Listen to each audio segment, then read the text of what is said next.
urbanIDEA, it's a relatively new project, if you will, maybe the last 2.5 years. We've been trying to put this together and really building up a new forum for civic engagement and really kind of a progressive leaning think tank. And what we've really been focused on over the last couple of years are forums. We've been doing about 3 or 4 a year. And this is the final in our series for 2015. This year, our steering committee set somewhat of a theme.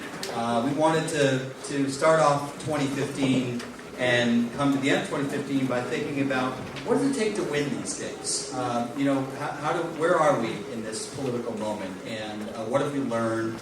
And what does it take to be successful in electoral campaigns and on particularly land use issues?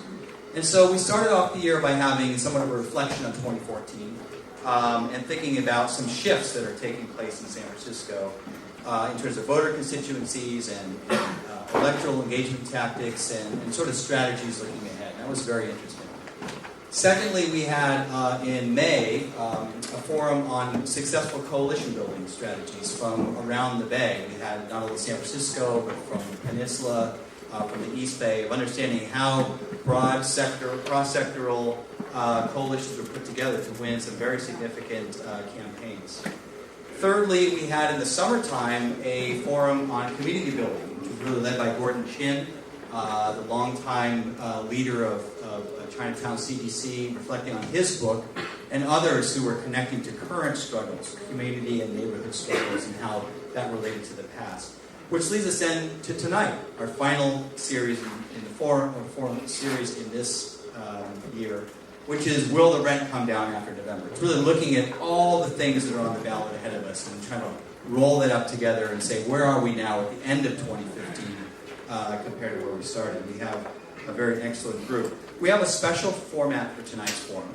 Usually we've had one of either our steering committee members or another so-called expert moderating the panel. But we decided we wanted to hear from experts in media, folks who are observing what's happening, in some cases participant observers, and really taking stock of what they see and hear in the political discourse. And so we have invited and are fortunate to have Brian Edwards from KPFA, who's a guest moderator for tonight.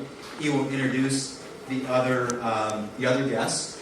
I will remind everyone to please silence your cell phones so we don't have any disruptions and have a very smooth conversation. So with that, I'm going to turn it over to Brian, but please can we first have a hand for our guests.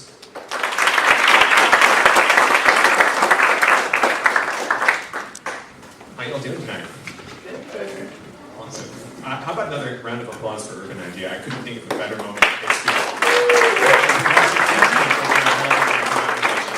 this city. I wanted to kind of start by taking the temperature of the room. How many people here live in San Francisco? And how many of you worry about being forced out of San Francisco?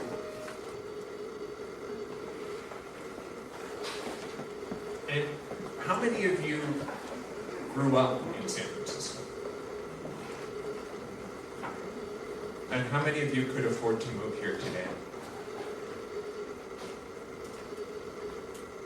And I think it kind of gets to the nut of what we're confronting. The most headline-grabbing result of rising housing costs is evictions and displacements, because it's kind of the most brutal face of gentrification. But we're all confronting the more fundamental shift in the character of the city. And if you think about the history of San Francisco, it's a city that has always been defined and shaped by one wave of newcomers after another. I mean, if you go back to the gold rush, kind of the high school history textbook version we get of the gold rush is there's all these frontiersmen crossing the country to come out here. But it actually was the seed of San Francisco as an international city. There was such an economic boom in such a short period of time. There were Russian immigrants, Japanese immigrants, Chinese immigrants, all flocking to this peninsula to create this incredible polyglot, cosmopolitan boiling pot that created the seeds for a lot of the vibrance and diversity we have today. The maritime boom around World War II that brought great numbers of African Americans out of the Deep South as part of the Great Migration to San Francisco to work in the ports and shipping industries. prompted the government to build subsidized and integrated housing in San Francisco and nearby cities, setting up housing patterns that would create dynamics that shape the politics of these cities for years to come. It's people who came here as part of that migration that founded the Black Panthers. Think about San Francisco as a mecca for the Beats, who run its institutions like City Like Books, as a mecca for the LGBT youth of this country. How they shape neighborhoods like the Castro. How the refugees from Central America who came here were able to shape the political and arts life of the Mission District, and how the visionaries and utopians and arrogant jerks who came here for the tech scene are shaping the city now. I think the question that confronts us all is, who is able to come here? Who is able to shape the city in the future? And how do those of us who are already here steer that in a direction that creates the city we all want to be part of? So, towards that conversation, I'm very excited to welcome our panel for the evening. Seated in the center of our table is Corey Weinberg. He writes an exhaustively great number of reports on real estate development and housing policy for the San Francisco Business Times. There's a lot to write.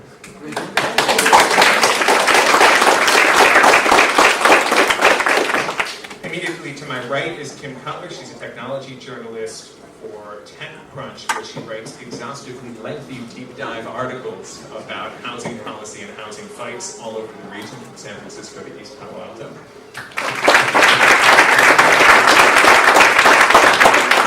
And at the end of the table, Tim Redmond, who has been a reporter and journalist in the Bay Area for an exhaustively long period of time. Over 3 decades. Right here to prove it. Most of them as the executive editor of the San Francisco Bay Guardian. He's now editor of 48hills.org.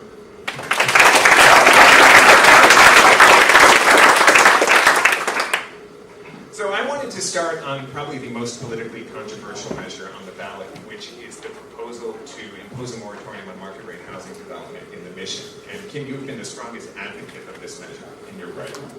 I was hoping you could start by making the case for what is, on the surface of it, a counterintuitive policy, which is to address the high cost of housing by not making any more of it. Yeah, that's exactly. Can everybody hear me? Do I need this? You do if you want to be recorded. Oh, okay, all right. So I'll talk into this.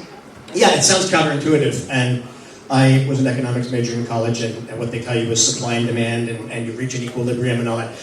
That has absolutely no bearing on what's happening in San Francisco right now. Right? San Francisco market rate housing development cannot address the housing crisis. It simply cannot. It costs, we were arguing about this before, discussing this before, it costs, some developers say, as much as $900,000 a unit, certainly $500,000 to $600,000 a unit, just to build housing in San Francisco. Most of the developers who are privately financed are demanding at least a 20% return on investment. Right? They are not going to build housing that is affordable to most of us. It's not going to happen. The only way that we can address, or one of the only ways we can address the housing crisis in San Francisco right now, is to say we can't build our way out of it. We're never going to build 100,000 more units in San Francisco where prices are not going to come down. Right? But we can say that in a housing crisis, the most valuable housing is the existing housing. And the most important thing that we can do is, to quote Hippocrates, do no harm. First, do no harm. First, stop the evictions. And what we're finding is that market rate housing development actually has a gentrifying effect on neighborhoods and leads to more evictions. If you build more market rate housing in the Mission, first of all, market rate housing by itself creates a demand for affordable housing that it doesn't meet, even if they meet the 12%. Right? But it also drives up property values every place else. You put 150 high-end units at 16th and Mission, and prices all around 16th and Mission are going to go up, and there's going to be displacement. So the idea of Prop I is, let's take a breather. Right? Not forever, not stop all development forever, but let's take an 18-month breather. This is very common, by the way, in San Francisco. We've had area moratoriums for, going back 20 years while they do an area plan. And the idea is to design a neighborhood stabilization plan. What do we do to make sure the people who are here now are not forced out?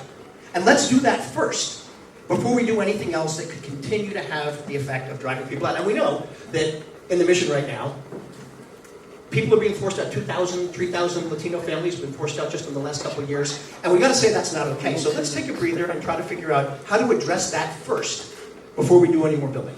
That's the case for Prop I. That's what the argument is. So that's the argument for Prop I, and I don't want the argument against it from you, Corey, but I want to know how the developers and people involved in real estate you talk to see this. Are they terrified? Do they have a plan if it goes into effect? Yeah, I mean, I think they're definitely worried. I mean, there was a pretty well-publicized letter that came out from a pretty well-known, well-connected developer named Oz Erickson, and he was sort of trying to get a lot of, just sort of get donations to fight against Prop I. And he invoked, like, if they impose a moratorium on the Mission, they could impose a moratorium on Potrero Hill, elsewhere. So they're worried, but I mean, the interesting thing about development in the Mission right now is if you look at the sort of pipeline list of projects, and there are about 2,000 residential units in the pipeline. Not much has gotten built at all yet in the Mission in the past few years. So, it's interesting, a lot of developers have stayed away from the Mission because of potential politics there. It's a really valuable place to build, obviously, in part because the more supply constraints there is in a neighborhood or in a city, the more valuable it then becomes for a developer to build there. But, I mean, if you look at the roster of developers that are planning to build there, it really isn't sort of the biggest of the biggest or the best of the best in the city. It's a lot of smaller guys or middle-sized guys, and that's in part because the politics already sort of scares a lot of people away. Came in a lengthy article that you published last year about owls and vomiting anarchists. One of the best headlines ever on the housing crisis, I have to say. Praise from Tim Redmond. You laid out the supply side argument that in fact policies like this are counterproductive. Well, I think there's a lot of, I've tried to be a bit nuanced about it. I mean, at the end of the day, I think the median household income of a Latino household, I think in the Mission is something like $46,000. So, at the cost of $600,000 a unit, you're not going to build housing that is accessible to that income range. However, there are a lot of substantial changes in the structure of the technology industry that have happened over the last 10 to 15 years that, that make it a little bit different than, the first tech boom. For one, in 1995, the internet had 35 million people on it. Today, it has 2.8 billion people. So if you are successful at capturing the market of something, and most startups fail, that reach and that scale is sort of reflected in the valuations and the compensation of people who work there.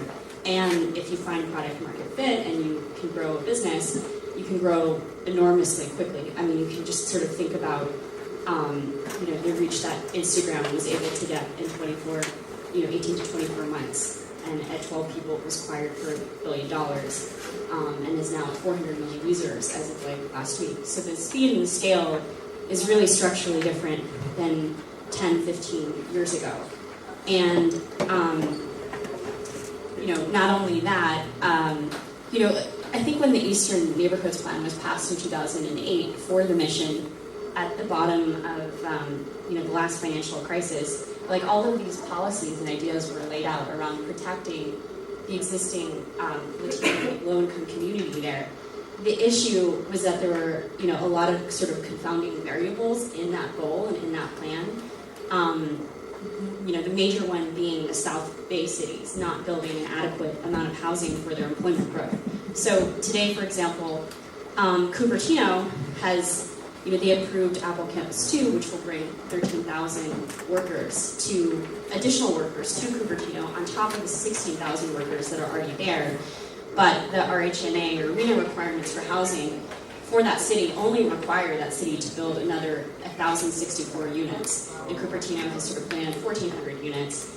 And so if you think about that imbalance going forward over the next 5 to 10 years, and these things were happening repeatedly in Palo Alto and Menlo Park and Mountain View, those are driving tech workers up to San Francisco. And even though the Mission had this incredible, very praiseworthy goal of protecting its community, if the other cities down south are not really doing their share to house the workers that they're adding to their employment base, that's going to have spillover and bleed-over effects to the north.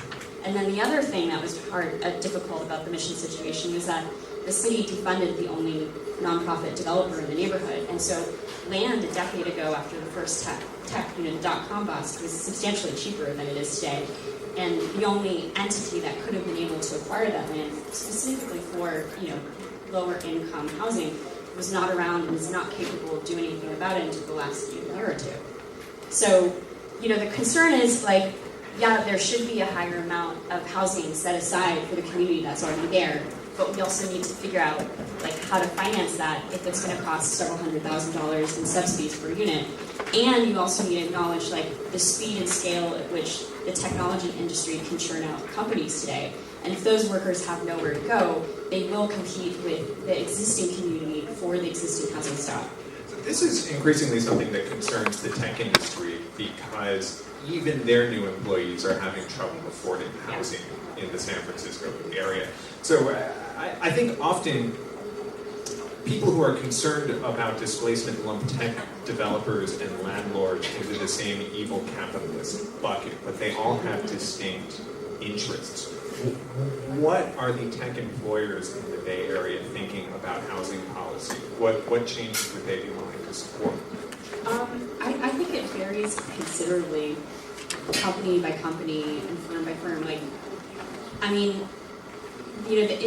lot of the issue about it is there's thousands of tech companies in this region. It's an incredibly complex problem. So who should step up? Should it be, and then also employer-created housing has its own issues. If Facebook or Google built a bunch of housing down in Mountain View and Park, which they would, they want someone to build that housing. Google has wanted Mountain View to build housing for years. Facebook, of course, would love Menlo Park and Redwood City to build more housing. But if they're the creators and the buyers of the housing, that also introduces certain conflicts of interest. What if you're an employer and you work for them, you're an employee and you work for them and you want to switch jobs and you're in corporate provided housing? It's a fairly complex thing. And then here you've got 2,000 companies, so who's responsible for what impact? And also, the technology industry, even though it's very fast growing, I think it's 11% of the space, and I think that medical is higher. Yeah. Tech is, just as to pick up on that, tech in San Francisco is not the highest. The number one employer in San Francisco is government.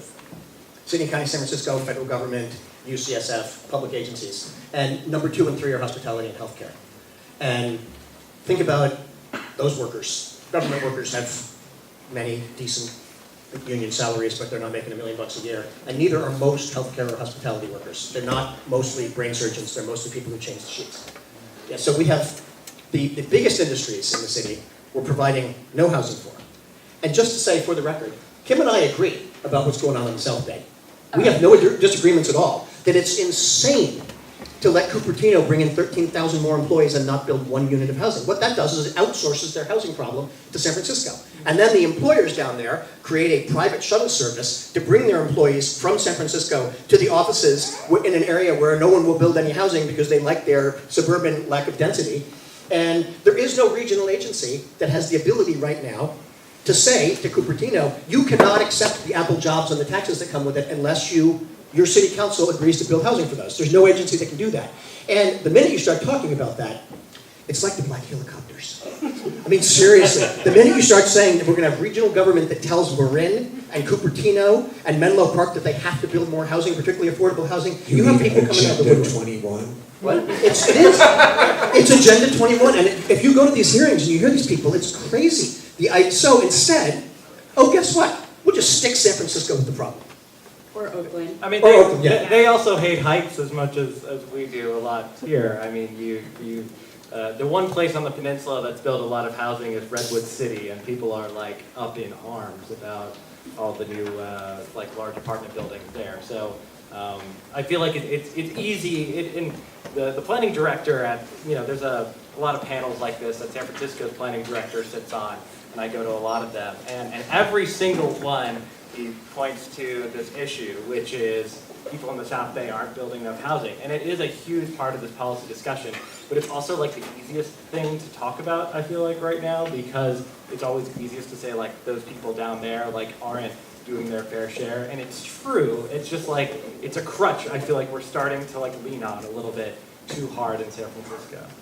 But it's also fair to ask, Corey. Oh, absolutely. Does San Francisco want to be a bedroom community for Silicon Valley? Well, You know? the interest there was an Examiner story, or maybe it's the Chronicle, that wrote about the study that they just did about the Google buses, and which basically said that the Google buses are doing a good job. And the interesting stat from that to me was I think they surveyed like people who took the buses, and people would still live in San Francisco and drive to Silicon Valley if they didn't offer the buses. So, the housing problem in the South Bay exists, and I'm not saying that if they built housing in the South Bay or on the peninsula, that housing wouldn't be occupied or they wouldn't find renters, but at the same time, man, it's like people just want to be in San Francisco right now. I think there's just generationally like a huge structural imbalance in the way that regional and urban housing stock works in the United States, even outside of San Francisco. And we have huge amounts of single-family homes that were built in the mid-20th century at a time when demographically more people were in nuclear families. And then economically speaking, you were probably with one employer for the whole, most or if not the whole of your career. So a 30-year fixed mortgage attached to one physical space made a lot of sense. But today, the job market has changed. People are constantly changing jobs every 2 to 3 years. So your security doesnly come from like necessarily a piece of property. It comes from the network that you're involved in and all the community that you're involved in. And then also you've got like people spending like a decade of between their 20s and 30s not in a nuclear family, and then after their kids, if they decide to have kids, after that, like you've got a lot of baby boomers who also aren't living in nuclear families, and our housing stock is still resembling this whole kind of mid-20th century structure. And a lot of people who aren't in conventional nuclear families want a different forms of communities around them, so they're very attracted to like urban housing stock, and so you're seeing that all over the United States. The problem is we still have all the same zoning from like the problem is 3 or 4 years. it's complex. Yeah. And transportation infrastructure built around moving people to the core from the suburbs. I just want to say one more thing about the moratorium. There is definitely a political resonance to the notion, not to speak one way for or against the moratorium, but I think it maybe is slightly intellectually dishonest to say, without the moratorium, we can't get a plan together. Like the city has been working on the Mission 2020. I forget what they're calling it, but anyway, it's been kind of opaque so far. I mean, I'm not sure exactly what the end result of this is going to be. If there's going to be more, I doubt there's going to be higher inclusionary fees, in part because of that is sort of set in stone into eastern neighborhoods. But I mean, the plan right now, from a city's perspective, and I don't know how you go about it any other way, is to say, let's use this market rate development and harness it towards an anti-eviction strategy and building more affordable housing. And, I'm not sure what that plan looks like yet, but I mean, it definitely is a priority of the mayor's office. But there's also an argument to be made that maybe the mayor's office wouldn't be focusing on this as much without all the activism in the mission. So I've never been able to figure out sort of where the circle starts and ends, but hold that thought, Tim. I know where you're going. I just want to take care of some business. We have a bunch of empty seats that those of you who are standing are welcome to fill. If you have an empty seat in front of you, raise your hand. And if you would like to fill one of those seats, come grab it. Also, we're going to be taking audience questions on the cards that were deposited on your seats when you arrived here. So what you want to do is write your question on that card, pass it to your right, and Kathy, who's with urbanIDEA, is going to be collecting them and passing them up to me. And once we're about halfway through the discussion, I'll be sorting through them and trying to read your handwriting, so please be merciful. Brian, can I just say one quick thing on this? No, I want to go back to the moratorium, but I want to focus it. Say the voters approve it on November 3rd. What's different in 18 months? Well, what can the city realistically change? That's kind of what I wanted to say is, You know, I saw that letter from Oz Erickson basically saying, oh my God, the roof is going to fall in. It's the end of the world. If this thing passes, they'll come from my neighborhood next. We'll have a moratorium all over the city. Nothing will ever happen. We'll be frozen in stone.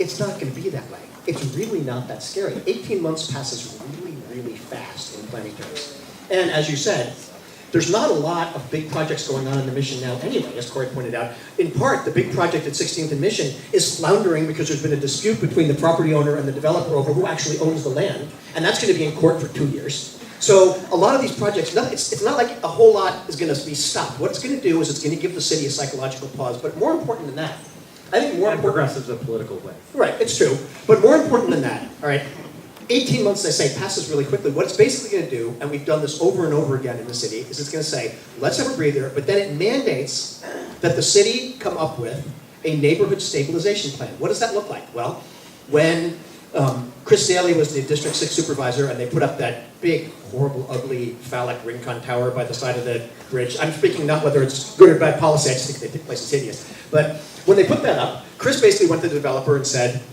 I can stop your project. I'm the neighborhood supervisor. I want you to put up $30 million for a community stabilization fund. What's that going to go for?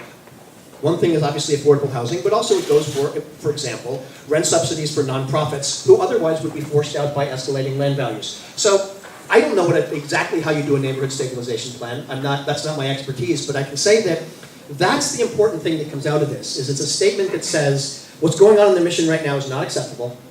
We've got to fix it. And the priority has to be stabilizing existing vulnerable communities. That's got to be the first priority before we think about future development. So honestly, I don't think the developers really have that much to worry about. I don't think this is going to stop any big project that was going forward in the next 18 months anyway. And I don't think that it's going to spread to the entire, I don't think we're going to have a citywide moratorium and nothing's ever going to be built again. I really think everyone needs to take a step back and say, it's really not that scary. But what the developers are worried about is that 10 other cities or 10 other neighborhoods look at that and go, oh, we could pass one of these. Right. And they could, if they were able, as the people in the Mission were, to get 20,000 signatures in 3 weeks. And if they had that level of organizing, and it's possible. And it's possible other neighborhoods could make the case we are also having these kinds of problems. The Mission, though, is really, the Mission and North Beach and parts of Soma really kind of are the epicenter of this right now. And so I don't think we're going to see a west of Twin Peaks development moratorium. I just don't see it happening. And I don't see a lot, I don't see, it's like the spread of communism, the spread of international communism. Remember how that was going to happen? If we let Vietnam go, Nicaragua, international communism would spread to the rest of the world. I just don't see that really happening with this. Can I have a note of optimism about the Mission? Optimize away. Building up on that. As Kim mentioned, one big issue was the defunding of Mission Housing Development Corporation back last decade, which sort of prevented there from, there was then no longer an affordable housing developer like the Tenderloin has TNDC, really strong nonprofit affordable housing developer, or Chinatown has a really strong nonprofit affordable housing developer. That wasn't there, to buy land and build more affordable housing. Right now in the Mission, you have two, now established affordable housing developers, and there's actually public land the city is going to build on. They were slow out of the gate, getting I think 4 sites, about 400 units worth of affordable housing that's going to get built in the Mission now. I think the fact that the city was so slow getting on this was a reason why we're seeing issues right now, but I think the numbers, the percentages that we all look at when we're seeing, okay, how much is getting built that's affordable, how much is getting built that's market rate, and all that sort of stuff. I think we are going to start to actually see some more affordable housing come out of the ground in the Mission, which, is somewhat of an optimistic note. We should probably pause and define our terms. When you say affordable, you mean? Sure, yeah. For affordable in this case, I mean housing units that are deed restricted by the city and by the owner, so that you can only earn up to 55% of the city's median income in order to qualify for the, it's the big housing lottery sort of thing that we're talking, that you always see. And what is 55% of the city's median income these days? You're going to ask me that. I think it's something like, I don't want to be off by 10 grand or something like that. I want to say it's $60,000. Family of four, 55,000. I knew Peter would know. Peter, if I get anything wrong, just speak up. I'm taking notes for it. All right, thanks. So point being, it houses those government workers, it doesn't have service workers. Well, there's different levels of affordable housing that the city builds. I mean, we build some housing for people who are what's called very low income, way below the median, up to 25% of the median. Then we build housing, affordable housing for up to 110% of the median. So there's a spectrum there of what affordable, and how much of goes to which category is always a matter of fierce debate in the city. Some people believe that we should only be building very low income housing, and some people believe that we should be building housing that's affordable to, for example, a family of 2 teachers, which is, 140,000 if they're senior teachers now, combined income. So there's a lot of debate over that, but there's a range when we say, but Corey is right, it means it's deed restricted, it's forever restricted to people who make below what would be necessary to buy the market rate. So here's the question. Thank you for establishing those terms. You have a few parcels of publicly owned land. You have a developer. It still takes a lot of money to build housing. Where does the money come from? Yeah. Okay. Often it comes from, the problem with building affordable housing is building affordable housing will cost, about the same as it takes to build a market rate unit. There's usually fewer bells and whistles, but the bells and whistles and amenities in a market rate building usually doesn't cost that much. But the things that do cost a lot, to actually build a structure is about the same. So what affordable housing developers will do, and if there are those in the room who want to elaborate, that's cool, but it's basically you stack on, various public funding sources. So some come from the city. Maybe you get a state grant, and some comes in from there. And it takes a long time to pile on all these sources, and then sometimes there will be money from the city that is funded because maybe a market rate building was built down the street or anywhere in the city, but generally a pot of funds that the city has in a lot of ways does come from the market rate development, but it comes from a lot of places, basically. Part of it's going to come, Oh, and the housing bond, yeah. Will you team me up for my housing bond question? there is a $330 million housing bond on the ballot. 310. What's 20 million? What's 20 million? 310. All right. All right, let's go back for a second here and talk about if it's $500,000 to build a unit of housing, and you have $300 million in change, you can do the math. 600, no? No, because those $300 million leverage Right, other right. funding. It can leverage other funding, but it's 600 units, 1,200 units, not 10,000. Not a huge amount. And also, let's remember that the federal government has systematically defunded cities. And we have to accept that Washington's not going to bail us out of this. The HUD budget today, the Department of Housing and Urban Development budget today, with adjusted money, is about 14% of what it was under Jimmy Carter. All right? So the cities and the states aren't bailing us out. So we've got to look for local sources. And what are those local sources? Well, some of it has to come from ourselves. Now, the mayor says, we can't raise property taxes. So we can only have $310 million because that won't raise property taxes. I own a home in San Francisco. I bought it in 1999. My property taxes are scandalously low. All right, scandalously low. And so are most people's. So the idea that we should... What are the numbers? What are the numbers? No, I tell you, my property tax, I bought my house, my property taxes are about, $3,800 a year? My brother, who owns a much cheaper house in upstate New York, pays 3 times the taxes that I do. Because they actually can raise taxes because they only have Prop 13. But we can raise taxes on bond acts. And I can tell you, any homeowner in San Francisco who didn't buy their house 15 minutes ago, it's appreciated in value and you're undertaxed. Right? So that's part of the problem, is that we refuse to actually have a $1 billion or a $2 billion affordable housing bond, like we did for SF General, that would actually do a huge amount of good, but would force homeowners and property owners to pay higher taxes. It's tough, but I think that we could possibly try to do that. The other thing is, the giants are willing to build 40% affordable housing and pay for that. Why? Because Supervisor Jane Kim went to them and said, if you don't, I'm going to shoot your project down. No developer ever gives what you want on the first ask. I've been covering this for 30 years. Every time you say to a developer, we want more than 12% affordable housing, we want 25, we want 30, we want 40, they all say we can't do it, we'll go broke. And then you say, okay, don't build your building, and then they come back and say, okay. It's happened hundreds of times over the years. So there's money out there. Go for it. Okay.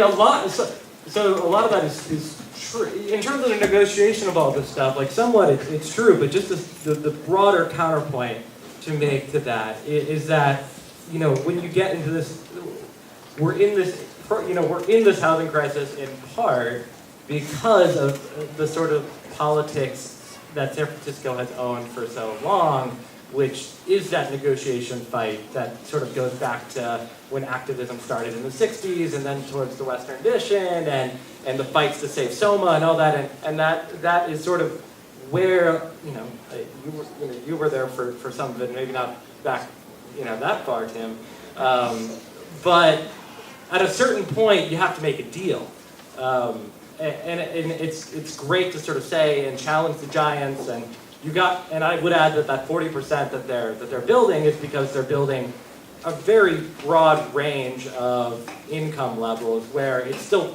profitable, like, for them to build it. So I think they're going up to like 140% of the city's median income and down to like 30, instead of just having to build. I'm pretty sure if it was just 50% of the city median income, it would be more like 20% or something like that. But regardless, there's nuance. There's more nuance there in terms of where a developer and the city would be negotiating on these terms. But so here's the question that kind of troubles me about how housing policy works in California cities right now. If you were attaching your funding stream for building affordable housing to the development of market rate housing that is putting upward pressure on property prices and housing prices, are you losing ground or gaining ground? I mean, here's a pop question for Peter Cohen. What does San Francisco's Nexus study say about the affordable housing demand that's generated by each unit of market rate housing? 45% for condos, 35% for rentals was Nexus in 2006. Okay, so 9 years ago, the city's economists and bureaucrats got together, and they said that when a condo goes on the market at market rate, it brings someone with enough disposable income that they're spending in their neighborhood is going to create additional jobs, and if we want to house those people in the city where we work, we need to create, for every market rate unit, almost half of an affordable unit. And if the best deal that the city is squeezing out of developers with the most active neighborhood supervisors elbowing their way into negotiations is 40%, that still puts the city behind. Yeah, it does put the city behind. And that's the dilemma that we're in. I just want to respond a little bit to what Corey said before about the city's history of opposing projects. I was here. I started in 1981. I watched all of that. Right? In the 1980s, those of us on the left were begging for housing. We were begging private developers to build housing. No one was building housing because San Francisco development is not driven by the planning department. It's driven by international speculative investment capital. Everybody knows that. And the highest capital return in the 1980s was commercial offices. So no one built housing because the lenders, the financiers, wanted to get that return that was higher on commercial offices. So we begged for housing. We couldn't get it. Developers didn't want to build it. They wanted to build commercial office. So the fighting was not against housing. It was against too much commercial office when there is no housing. And that, I would say, is part of the problem that we have today. I mean, first, do no harm. I have to go back and say for a second, what exactly was the mayor thinking when he decided to create a huge tech boom in San Francisco when there was no place for folks to live? He didn't. I don't think he decided necessarily to create a huge like there. He gave tax breaks to Twitter and said he went around every time. Companies would have come up here anyways if you looked at the jobs housing imbalance down in the South Bay. I mean, like Palo Alto has a 3-to-1 jobs to housing balance, and that, I mean, like it's sort of about I've heard this argument before that new market rate development induces, I guess, more wealthy people to come here. I think we're so far behind on the employment cycle and the amount of job creation and amount of people moving here in this most recent cycle that I don't necessarily believe that that's true. And I think the biggest evidence that you can see of that are those like $1,800 bunk beds that are going around. Like people can't find housing, so we're seeing overcrowding at income levels that I don't think we've ever seen before in the city. Do you think if we build more $1 million condos and $2 million condos, those people will have a place to live? Well, But Tim, they won't price them that high if no one buys. You do get to a level where But if it costs $900,000 a unit to build, you're not going to sell it for less than $1 million. Particularly when you have investors wanting 20% return. Yeah, okay. well, I mean, what is it, Vita building? I mean, I think more than 90% of the people who bought units in that building already lived in the Mission neighborhood, and they were just literally waiting for condos to come online, and then they vacated the units that they were in, which turned them over to someone else. How do you know that? I mean, didn't they do business transfers for that or something? Yeah, I mean, well, there was a big report that the city did about, okay, if we stop housing in the Mission, what's it going to be? What's it going to mean for the Mission? And the report one interesting factoid in the report was that a pretty crazy high percentage of people who move into new housing development are, already residents of San Francisco. That you don't have like newcomers necessarily coming in and sort of buying these, the Vita condo in the Mission or what have you. They're moving from other neighborhoods or yeah. That's So here's a question that perplexes me. We talk about supply and demand dynamics only on the housing side. When does it start to apply to the job side? In other words, when do the employers find that this is just not a viable place to bring new employees to and start colonizing other urban areas? That's already what's happening. Yeah. I don't know if you saw, like, Lyft moved its entire customer support. I don't remember what city they moved. They opened Nashville. So companies are already doing that. I mean, naturally. I mean, like, I would like to encourage them to do it faster, which I have told people to do. I was like, if you want to come here, I mean, it's going to be, and with your employment growth, I don't know if we can't match, like, the pace at which companies are able to produce jobs here. And I've, like, told that them personally, but I don't have the power to tell, I can't wave a magic wand and, like, get a bunch of people to decide to, like, move to some others, Yeah, there's something functionally different about, like, there are, like, companies are distributing their workforces, but at the end of the day, like, for example, the WhatsApp founder, tweeted a few months ago that he had a team of 4 people, Android engineers working on the Android version of the app, which has been downloaded more than 1 billion times. And so you have 250 million downloads per engineer. And so the people who can come here, who do have that reach, have an incredible amount of compensation. And so the wage spectrum is diverging. I think depending on the company, they sort of see it as just a fact of doing business here. It's really just another cost. I saw a panel today where one of Google's real estate heads was on it, and I grabbed him after and just sort of asked him about sort of the housing crisis issue. And he basically was like, it is what it is. Like, it'll always be this way. What can we do?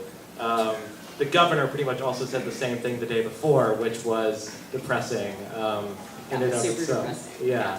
So there is a certain intractability of the housing crisis that even tech companies. I do want to say I'm glad that you brought up the property tax issue, because it is a pretty, like, if you look at the inclusionary policy that we have, which we are doing because of the lack of federal and state funding for affordable housing, and it's one of the last tools left, it's produced fewer than like 2,000 units since 1992.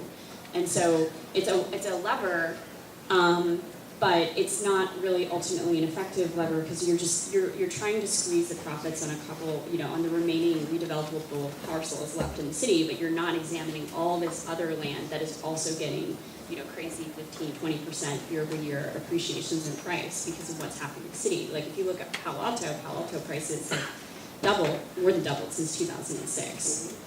More than that in San Francisco. Yeah.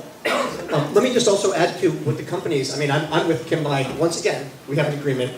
It can't happen fast enough that companies say, San Francisco's too expensive, I'm going to go start my company in Detroit, which desperately needs economic development. Amazon opened a tech hub.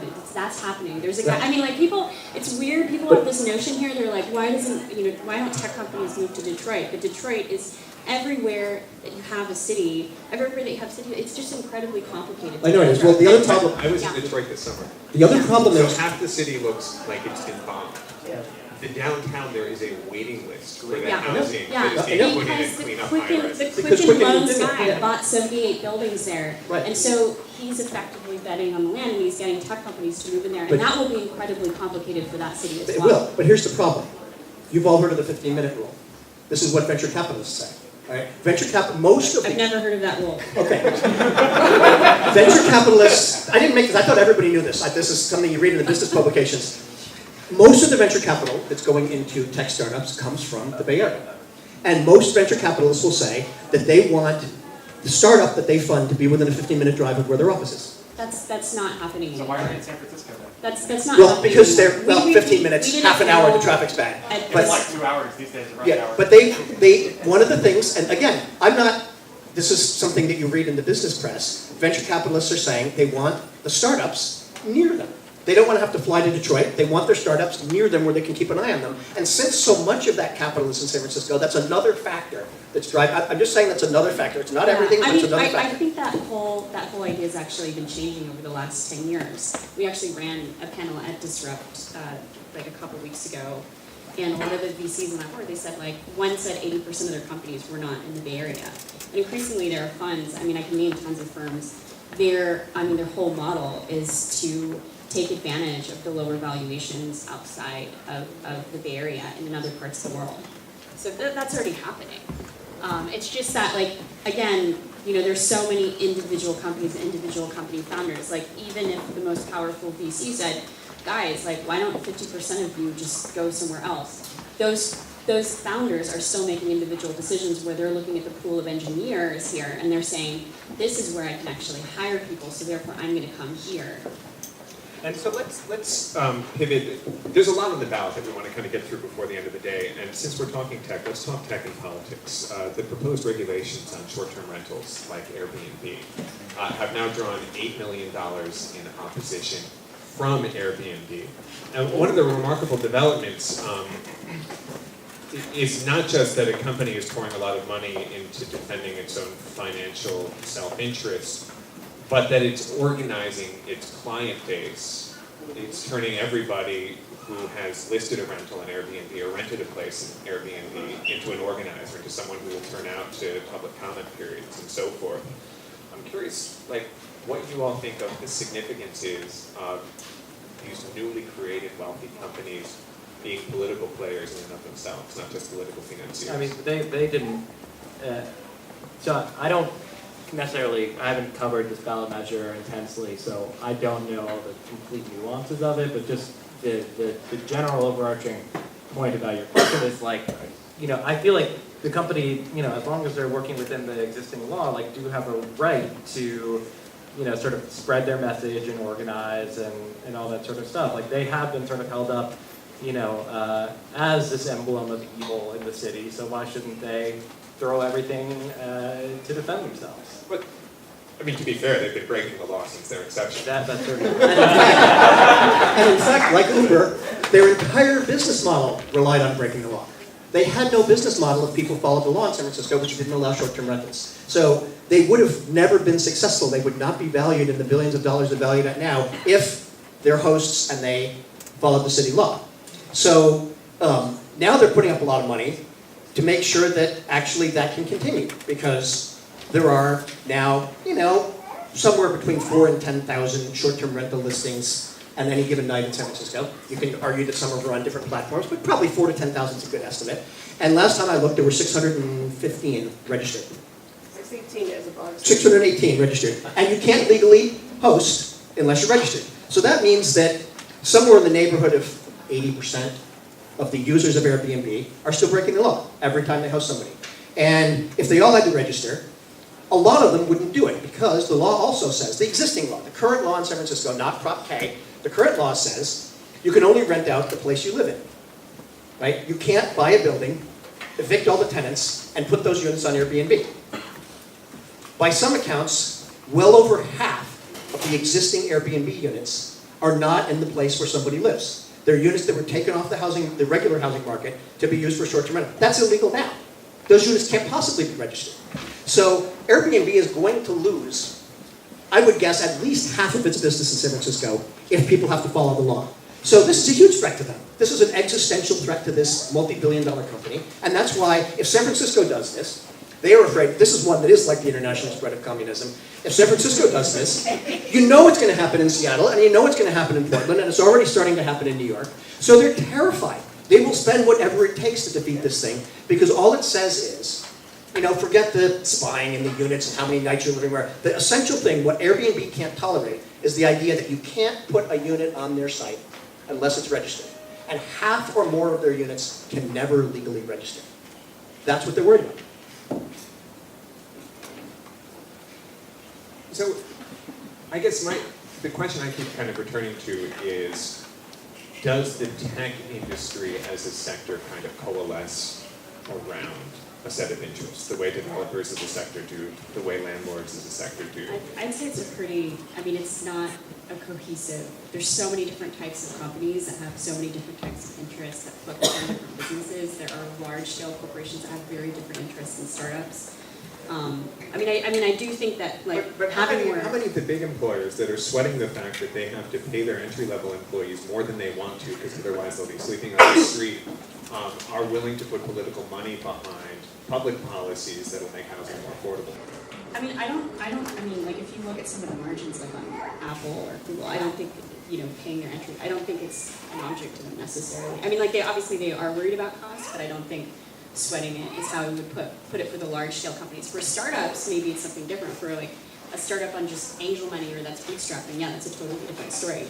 I think the issue with the large scale tech companies is there are so many different layers and levels to this problem, from the local level with various zoning regulations, to the state level with the way that property tax is structured, to the federal level, again with the homeowner mortgage interest deduction and all of that, and the lack of federal funding for affordable housing that makes this problem so intractable. I don't think they really know where to start.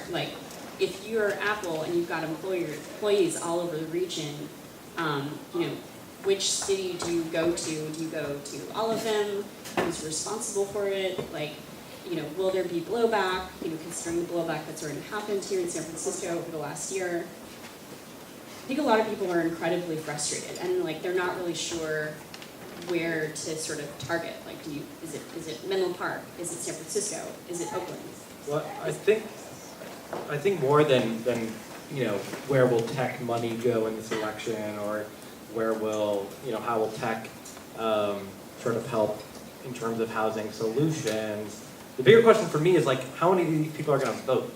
How many of these new tech employees are going to vote? There's a pretty huge amount of churn in San Francisco. I don't know the numbers, but I feel like I maybe read somewhere that it's sort of the I don't know. It's a mystery. Yeah, I'll get back to you on that. But the people who if you just moved to a city or you're relatively new to a city, you're not engaged in local politics. You're not going to vote, and so there is sort of a lack of voting block, already within the tech community. It's actually, there is some work on this. Corey Cook at USF, where I teach in my classes here tonight. Thank you all for coming. Corey has done work on this and has found that, in fact, most of the new arrivals to San Francisco in the last 2 or 3 years have not registered to vote. And I found the same thing looking at the voter reg indexes. Pretty much, you're not seeing increases in voter registration in neighborhoods along the Google bus lines, for example. You're not seeing wholesale, a change in the politics of the city in the sense that people who have recently moved here have registered to vote. And there's a lot of people who have recently moved here. Now, that's not surprising. A lot of people don't register to vote when they first move to a city. You're right, there's a lot of churn, and we don't know how long they're going to live here. But at some point, people who stay in San Francisco eventually are going to start registering to vote, I hope, and getting involved in community activities, and we don't know how that will go.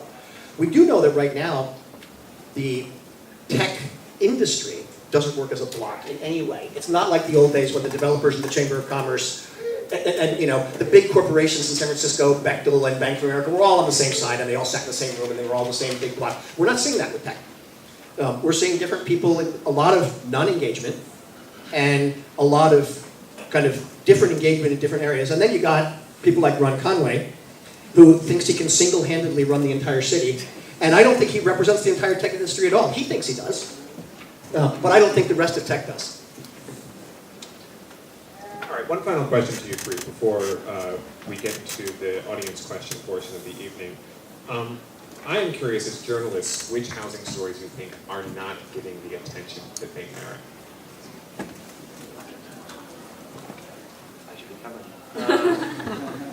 No, I mean, well, it's an interesting question. This week, the Urban Land Institute is in town with a big conference in Moscone Center, and I've been sort of running around there. I mean, the big question that even the mayor is starting to talk about in terms of affordable housing costs, the big holy grail is how do we make it cheaper to build this stuff? And we are sort of in an infancy, I think, in terms of trying to figure out how to come up with technology and innovation so that, you know, maybe we can figure out ways to make it cheaper to build, whether it's prefabrication of units and building them off-site and wheeling and driving and trucking them in. There's a lot of, you know, pros and cons to all of that, but right now, you know, I'm really interested in following those sort of stories, which is sort of maybe wonky and not political, but it is sort of, I think, a big key to all of this. Well, the story that I think really needs to be covered more is the fundamental failure of urban planning that we're experiencing in San Francisco. And, you know, Corey and Kim and I can disagree about what the policy ought to be, but I think we can all agree that whatever we did didn't work. And we didn't recognize, the city planning department never recognized the fact that millennials were not going to live in the suburbs, and that basically my generation and everyone afterwards wanted to live in cities, and we're going to have to deal with that. Plus, when we came out of the recession, San Francisco planners never figured that we were going to have this level of a tech boom and didn't prepare for it. And you know, Kim says that things happen really, really fast. The city planners were completely caught unaware, and there was no planning. When I spoke recently at an academic conference in Miami where there were people from all over the world, planners and urban scholars from all over the world, and they all shook their heads and said, what the hell's wrong with San Francisco? You guys have got the worst urban planning that we've ever seen. Who didn't see this coming? Right? Why didn't we either slow down a little bit with the mayor's jobs, no matter what, or prepare for all the folks who were going to arrive? Because it was clear from the start that the jobs in the tech industry were not going to go to currently unemployed high school graduates in Bayview. They were going to go to people who moved here from someplace else, right? And why didn't we prepare for that? And not to argue with him on that, but just a broader point is that it is, you know, from a national perspective, San Francisco, you know, is known for having the most quote-unquote progressive, inclusionary housing policies in the country. Like, in terms of being pretty quick out of the gate for rent control, having what was initially, I mean, to my knowledge, one of the most robust inclusionary housing programs in the country.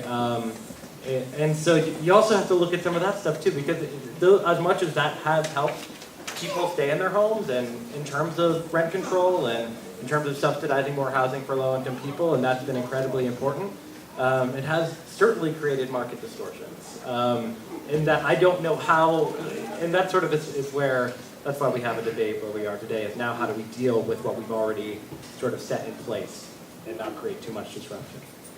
In terms of the story that I think is interesting, I think the East Bay will be incredibly fascinating. And I guess one of the consequences of the moratorium and any other sort of policies that really worries me is, you know, there are a lot of jobs coming because, you know, there's a lot of funding continually being raised, and even if a lot of companies fail, there are some of them that are going to be extremely successful, and those companies are going to need to hire. And if there's nowhere to put those people, they're going to compete with existing rent-controlled tenants or existing housing stock. And then if they can't find housing stock in the neighborhoods in San Francisco, they are and will continue to spill over into the East Bay. And even as like precious and socioeconomically diverse as we think San Francisco is, the East Bay and Oakland is, you know, the source of the region's working service class, and that's sort of the real story to me. And you know, I'm concerned, like, okay, well, if it doesn't happen in the Mission, it's going to happen in West Oakland, and you know, that's a very, very complicated story. On that note, have any of you seen anybody doing data-driven work on where the people priced out or pushed out land? Like how many people are doubling up, how many people are winding up homeless, how many people are going to the East Bay, how many are landing in the exurbs? There isn't any real data, but there's a lot of, there's a lot of anecdotal data, and I think it goes two ways. I think there are the somewhat wealthier folks who can now afford, the East Bay's gotten way more expensive in the last 2 years. We're already seeing it. People are going there, some people are doubling up, but I know this because I'm close to some of the hotel workers union people, that the service workers, the people who work in hotels in San Francisco are moving to Vacaville and Solano County and Vallejo. They're losing 3-4 hours out of their day commuting. And by the way, they're commuting in cars, and by the way, they're commuting in older cars because that's what they can afford. And it's really, really screwed up all of the Bay Area's sustainability transit objectives. So that's what you're seeing. I mean, I have a friend who's a lawyer, worked for the city, married to a firefighter, and they make good money. They had to move to Vacaville to find a place they could afford to live when they were evicted from San Francisco. So we're seeing people go way, way far out. Now, what we're not seeing now is tech workers saying, oh, I think maybe I'll live in Orinda. In the suburbs. I know people who just Okay. who are Twitter employees and they just left for Orinda. Yeah. Okay. There are, but that's the suburban model, and I would say it's probably, Kim, the vast majority of young people don't want to live in the suburbs. They mostly want to live in the city. I think there's a lot of people who still want to live in the suburbs. The issue is that the suburbs of this region are not really creating more suburbs because they're already totally like, I mean, they're not totally built out, but like, you know, they're basically all single family zoned, and they have like incredibly protected open space. And I'm sure there's a lot of people who work in tech in Cupertino and Palo Alto who'd love to live there but can't afford to do it. I was thinking that I think Apple's employees, like 8% live in Cupertino and 14% live in San Francisco, so we're housing like almost twice as many people as Cupertino is. Yeah. And they should be housing Apple employees down there. I wanted to answer sort of a question about the statement that you made about urban planning and the failure of urban planning. I think that California in general sits at the intersection of three issues. One is that it has a very low-rise, auto-centric form of post-war development that makes it really difficult to add additional housing stock. One, because the curvilinear, strange cul-de-sac streets of suburbs are really hard to manage from a transit perspective. And two, because the political jurisdictions are so fragmented, so that wealthier communities can choose to say we have one acre minimum lot sizes, or 1/3 an acre. So therefore, people who can't afford that can't join those communities, and then they end up spilling over into the Mission and other neighborhoods. Two is also the speed and scale of the tech industry itself is just it's just different than 10 years ago. I mean, I'm not saying there isn't going to be corrections or other economic cycles, but at the end of the day, like, if you can go from like 0 to 10, 100 million users in the span of a year or two, that's an incredible amount of reach. And you're going to get capital for that, and you're going to be able to hire for that. And that headcount change is going to fluctuate much more rapidly than it has in the past. So we're in a situation where is this working? Hello? Okay. Hello? It's you. It's me. Okay, yeah. We're in a situation where, it is hard to do infill development. It is inherently hard to do infill development, but our process for adding more infrastructure and housing is getting slower and slower. At the same time, our ability to spin out companies and hire people is getting faster and faster. And then this third factor is sort of, borrowing costs and interest rates have been declining for about 35 years. And there's an immense amount of capital trying to chase returns around the world right now. And we've frankly made residential housing and property in the United States an incredibly attractive asset when a lot of other asset classes are not, producing necessarily like the same amount of return. So, there's a lot of capital coming into the region that is sort of exploiting the difference between our ability to build infrastructure to match our employment growth and we're not able to see it or track it. And I know, like, Tim, you've written some stories about condos in San Francisco going to overseas investors, but actually, anecdotally, a lot of what I hear in the South Bay is existing old suburban homes near Stanford that are going to external investors. And there's just no way to sort of visualize or see really what's happening there. I think it's both. I think there's an awful lot of international capital coming into housing in New York, London. In New York, in Yeah. London, slowly in Seattle, but certainly New York, London, and San Francisco are the heart of this, where people are buying houses even if they don't live there. Yeah, so we can't scale the housing stock as fast as the jobs and the population growth is happening. So on to the audience question portion of the evening. I think the first question should go to you, Kim, and this is asked by two people. What is the prospect of a tech bust? I mean, there are always going to be like cycles, just like there are real estate cycles. So, am I going to say like there's never going to be a correction ever? Like, no. There's already like a process of reevaluation that's happening right now in terms of like, I don't know if you've gone stories with Dropbox being marked down by some mutual funds and Evernote, like. So there's a re-evaluation process that I think is beginning to happen as a result of credit tightening, the Chinese stock market changing. So it is cyclical. That said, I've also emphasized that there are pretty substantial structural changes happening. Like the California or Bay Area home prices really started deviating from the rest of the United States in the 1970s, and this has been going on for 40 years, and it's sort of a combination of, the scale and speed and growth of the tech industry, from like the semiconductor industry to PCs to the internet to phones to like so on and so on and so on. But it's also the 1970s were the inception of like growth controls and growth management in Northern California. And Prop 13. And Prop 13. But Prop 13, was preceded by huge price appreciation in homes like several years before, and that was probably a combination of stagflation, but also, the early 70s and around the late 60s were when a lot of these growth controls started being implemented in different cities around the Bay Area. Corey, you want to jump in on that? Well, I thought another structural change, not only on the planning side, but also on the technology side, as Kim and I talked about, the increase in internet users. Like, I feel like there is a wishing of anyone who ever wants to buy a home in the Bay Area, like myself, that would be nice, wishing for the next bubble, wishing for the next Pets.com or Webvan, to sort of go under and to sort of make everything a little bit cheaper, and jump in if I'm wrong, but to my, people say to me that it'll be much more like a correction rather than a bust. Next time. That these companies. I think what people told me, the property market in California goes like up and then plateaus and up and plateaus and up and plateaus, and it just kind of sort of flattens out. Yeah, it doesn't really go down. Yeah. And again, remember, Corey pointed out nicely, remember the last .com boom. We had money chasing the most ridiculous ideas. I'm going to buy a 50-pound bag of dog food on the internet and have somebody bring it to my door.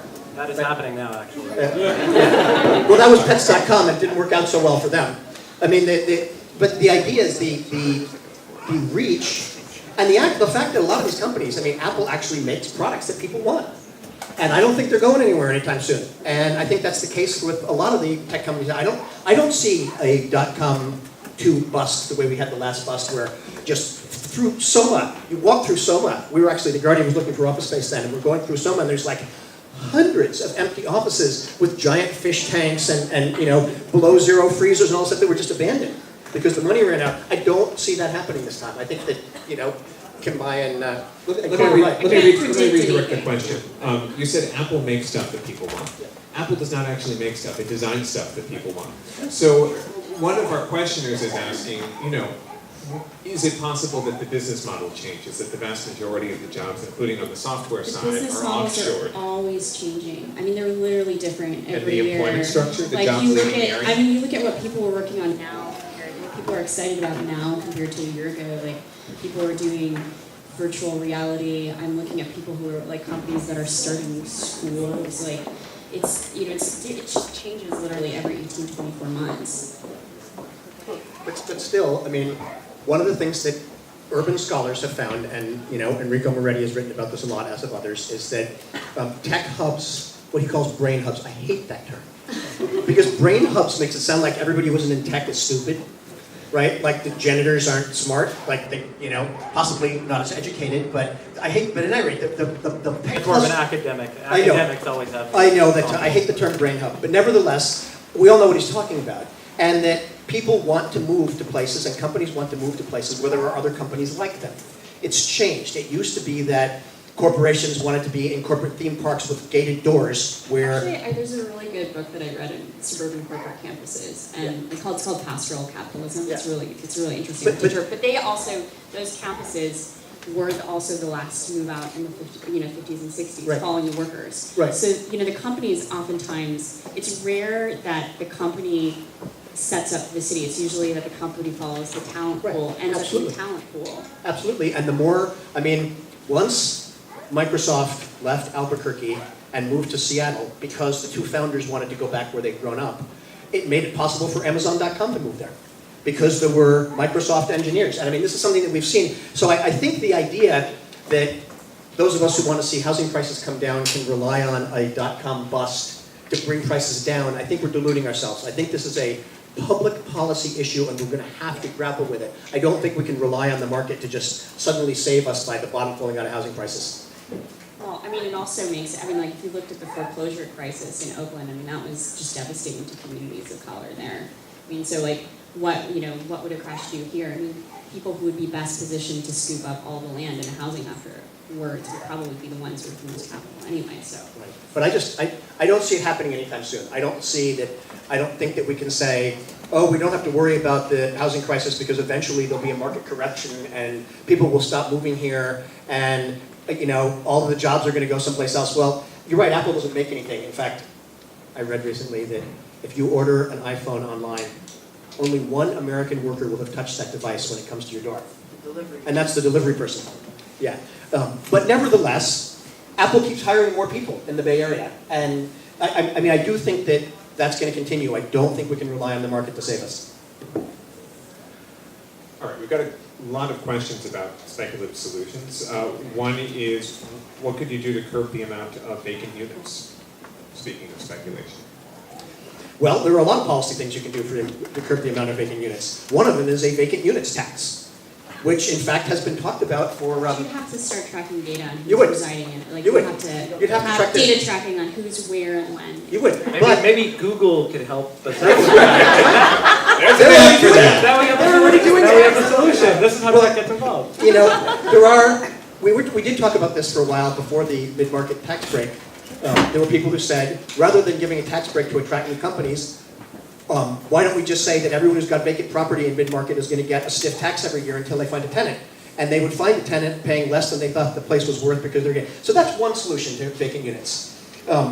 There's other solutions to vacant units. What the landlords will say is if you got rid of rent control, people would put their units back on the market. I'm not sure that's true, and I'm also not sure that, if you got rid of rent control, you would see an exodus out of San Francisco that would make us look like the Syrian refugee crisis. You'd see 100,000 to 200,000 people forced out of San Francisco if you got rid of rent control. So, It's not a very delicate metaphor. what? Is that what? Never mind. No, I think one of the structural issues with Prop 13 is that it incentivizes land banking. And so because we can't structurally increase our housing stock as fast as our unemployment and population growth, a lot of people, I think Susie Cagle's covered this a lot. She went around West Oakland and tracked all these empty homes that were after the foreclosure crisis. And owners of those properties can just ride price appreciation year after year, and there's no disincentive to do it because their property tax is effectively capped. What about addressing housing problems as an expression of income inequality rather than a problem unto themselves, and trying to address them with progressive local income taxation? Not really sure what that means. Tax the paychecks of all the rich people in San Francisco. Well, you can. It's tricky because the state of California puts all these mandates on cities.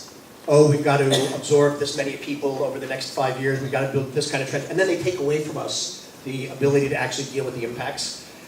State law doesn't allow us to have a city income tax like New York and Philadelphia have. New York do that. They have an income tax just like the federal government does. And I mean, that's a good way to tax people because it's the fairest way there is to tax income. You can have a tax on income earned in San Francisco. The problem with that is it's a weird twist in state law. You can tax everybody who works in San Francisco, but you can't tax everybody who lives here. So in other words, if you did that, you could tax all the people who work at Twitter on the income they earn in San Francisco, but all the people who take the bus to Google wouldn't have to pay. So it's very, very hard to do. There are things you can do. We tried a couple years ago with Prop G to have an anti-speculation tax that basically would be a very high tax on people who bought properties and then flipped them. The problem is with any tax in California, it's got to go on the ballot, and you got to get 50% plus one, and you're up against, the minute you say tax, 25% of the people in San Francisco are going to vote against it. And whoever's going to be, in this case, have to pay, the landlords are going to raise $1 million, $2 million, $3 million to fight it, so it's really, really hard. It doesn't mean we shouldn't try. There are all kinds of solutions, but it's a challenge that requires real leadership out of City Hall. The mayor could have passed Prop G. If the mayor had come out in favor of the anti-speculation tax, it would have passed. But he came out against it, and it didn't. Well, it's interesting. The question, I'm not really sure how to answer it exactly, but it sort of gets at an interesting question in terms of income inequality. And we talk so much about housing in the area, and it's in part because it's sport, it's politics. There's a long history with it. It's fun to cover. We all live in it. We all live in it. No, exactly. There's a huge reason why it touches everyone's lives. But if you want to talk about how to reduce housing burden, in which you're talking about how much you're paying, as a percentage of how much you're earning, no one's talking really that much about wage. Well, they're talking about wages, obviously, but I mean broadly economic development, larger structural issues related to income inequality. That's really complicated stuff to address as well. But we always talk about this in terms of housing.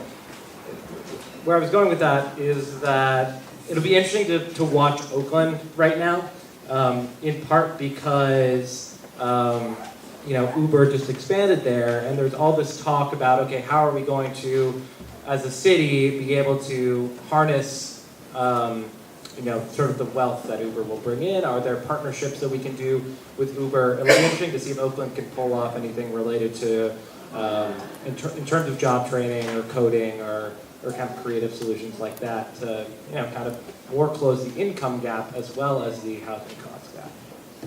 Also, the concept that we haven't done in San Francisco, we totally haven't done, but I hope Oakland does with Uber, is local hiring. Is to say that Uber ought to make a commitment to hire X percentage of its people from current unemployed residents of Oakland, as opposed to people who are moving to Oakland to take the job from someplace else, and provide the training that was necessary to train them. I mean, that has been, when we've done it in San Francisco, that's been a very effective policy. It works in the construction trades, and it's been a very effective policy, so that would be an interesting question to see if they can do that. Yeah, I mean, it's a question of how much leverage. Yeah, Libby they don't have much leverage. That was a right private land sale. I mean, that was a private land sale, and Libby Schaaf didn't have any power effective power to extract a deal out of it. So in general with housing policy in the United States, if you actually look at it to address that income inequality question, housing policy at a federal level is very regressive in certain ways.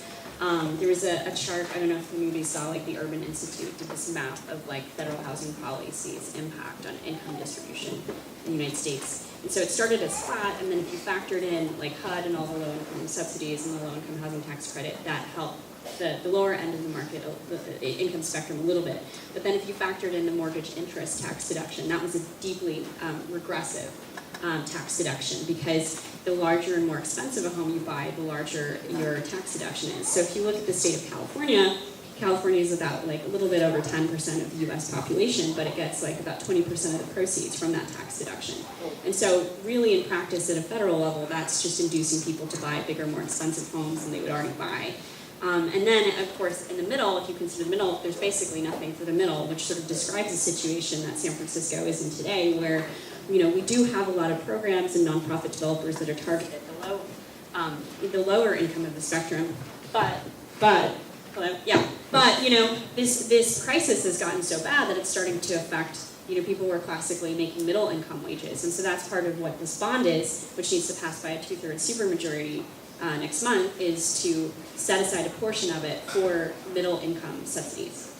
If I can just expand on the mortgage interest deduction piece, which this morning I heard something really exciting. I mean, this is something that pretty much everyone in San Francisco could probably get behind, no matter which part of the spectrum you're on in terms of housing politics. But I heard this researcher from Berkeley talk this morning, and she said, keep your eye on tax reform, essentially. Like, next president gets elected, if it's a Democrat, will likely tackle tax reform. Is there going to be reform with the mortgage interest deduction? And, basically the idea was, if we can take those proceeds and then use that money that we're subsidizing for home ownership and take it towards subsidy for more rental construction, that's an exciting idea. You're kidding me.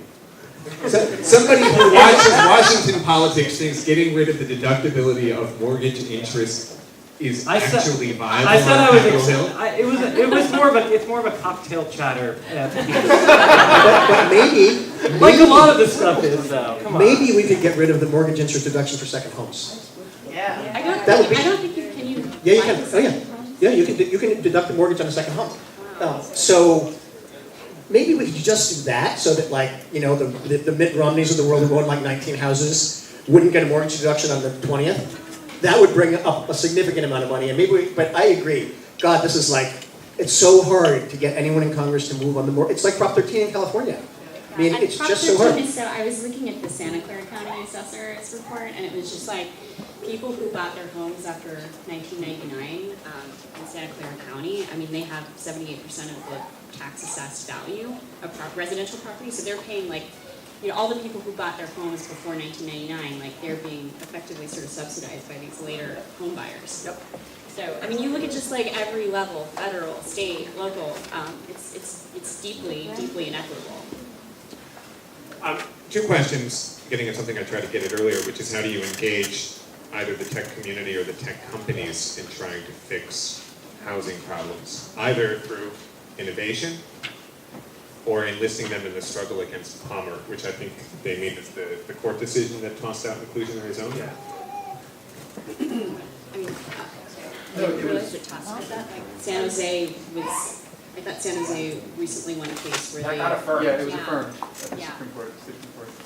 I think a lot of tech workers and founders are everyone is super frustrated. Like, I don't think that, venture capitalists are happy that, like I don't know what percentage of their burn is going into like housing for their employees and office space. I don't think workers are very happy either. Like, I think everyone is incredibly, incredibly frustrated, unless you own property here.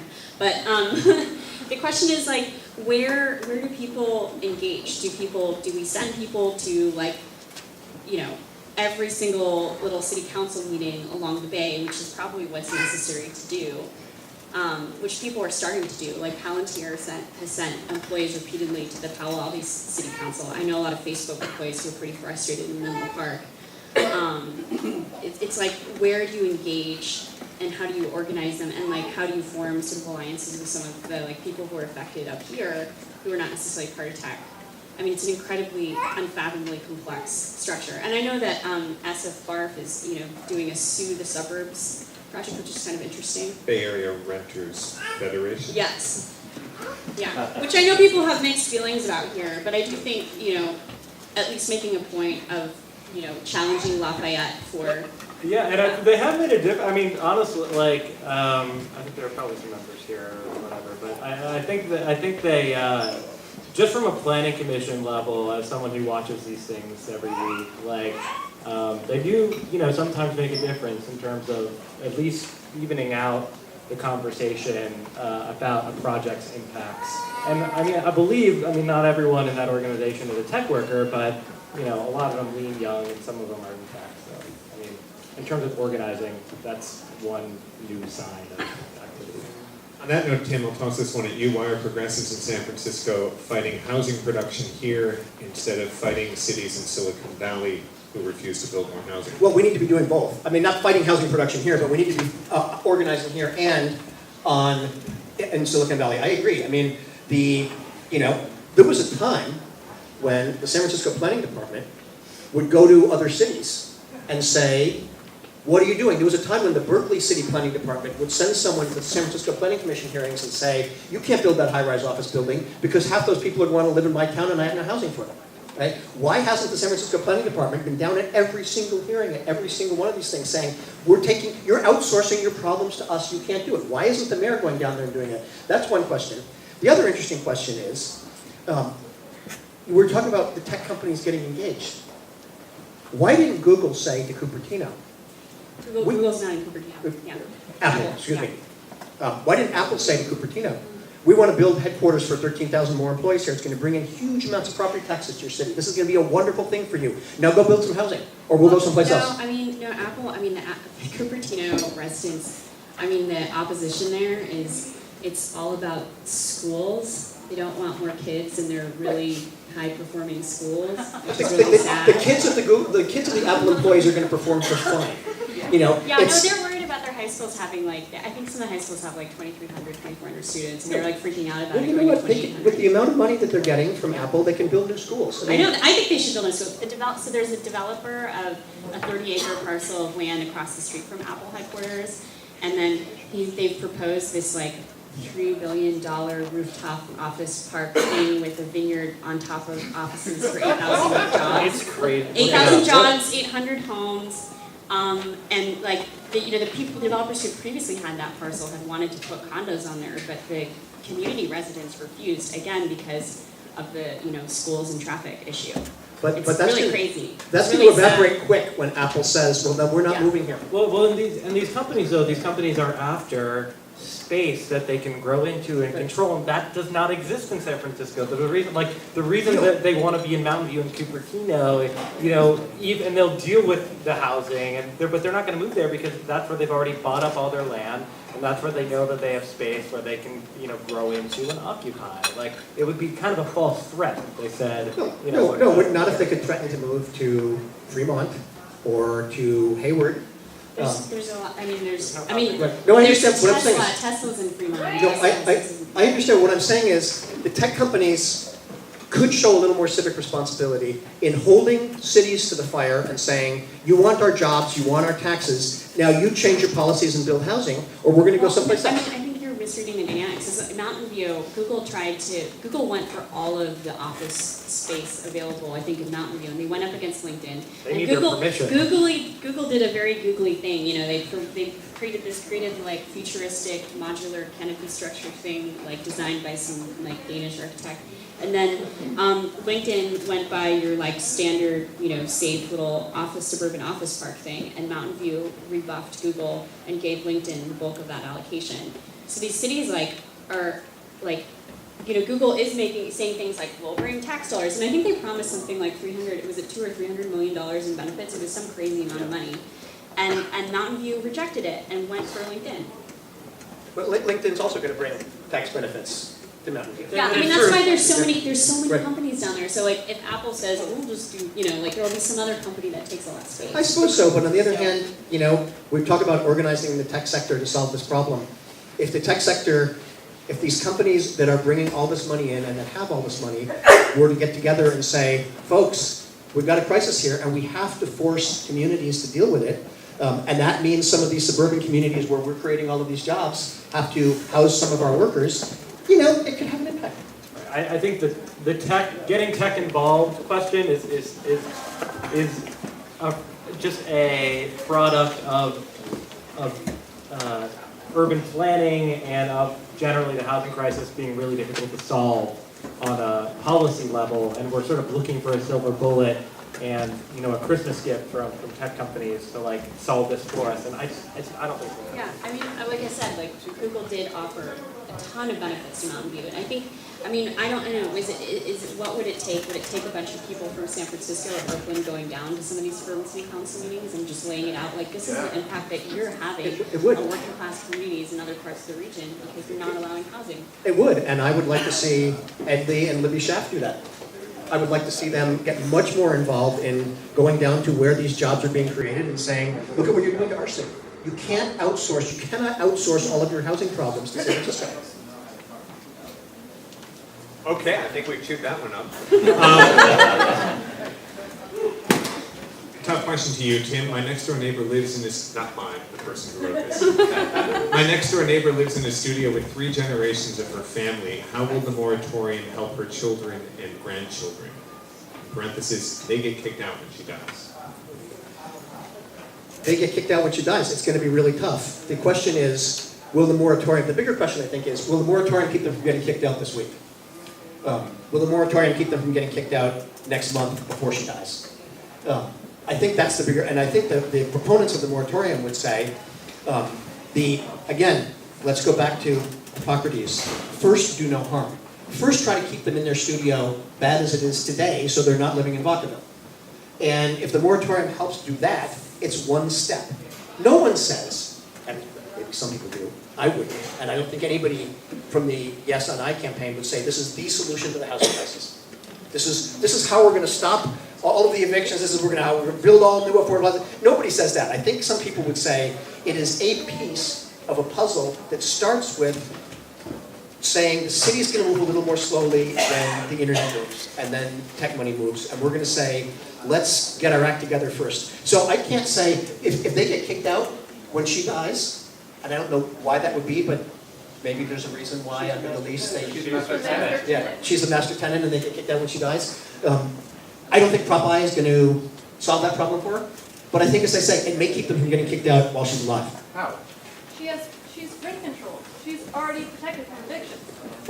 There are How would that make any difference? There for are her? many people in San Francisco who are rent controlled who are getting evicted every day. How does Prop I do anything about that? What Prop I does is it's an attempt to relieve some of the pressure, because remember, building market rate housing in the Mission creates more of a demand. The city economist said that's not true.